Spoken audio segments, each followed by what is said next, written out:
For years, residents in Howard and Northwest Green Bay have complained about the odor coming from the Sanimax animal rendering plant.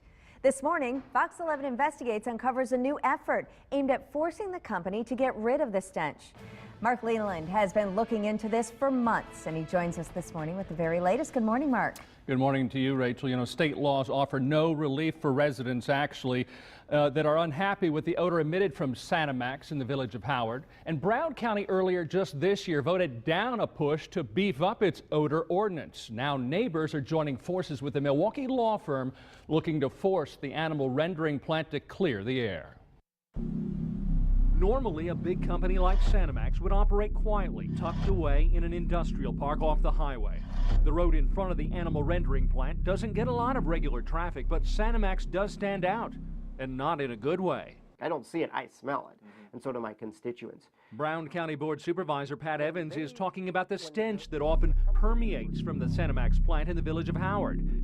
Evans has logged countless complaints over the years, but official resident complaints have to be filed with the Brown County Health Department. 3 years ago, the Health Department logged 12 odor complaints against Sanimax.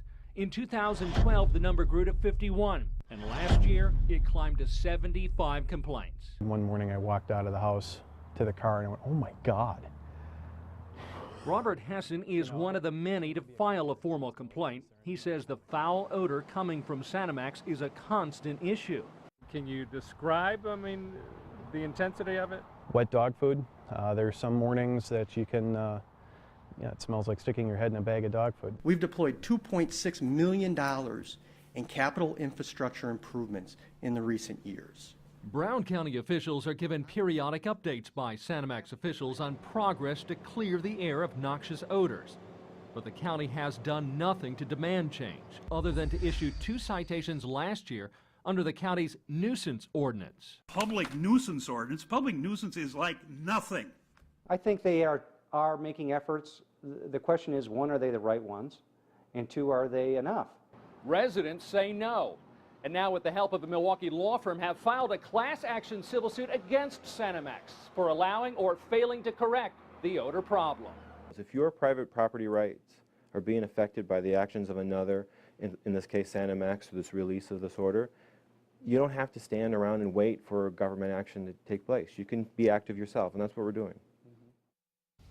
Now, Fox 11 Investigates uncovered the court documents filed late last week. 5 area residents are listed as plaintiffs in the class action suit, but I'm told that number could easily go into the hundreds.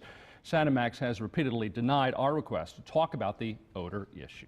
Rachel? People have been complaining about this odor for years. Yes. Why a suit filed now?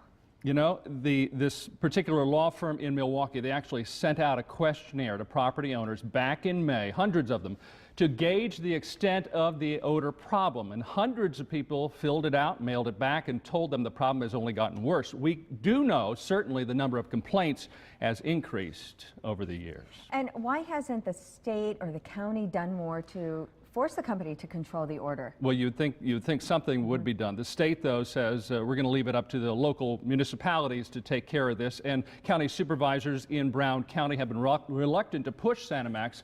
Of course, it's a major employer with more than 200 workers, and it pays a lot in taxes. And nobody wants the company to actually pack up and leave. They want the operation there.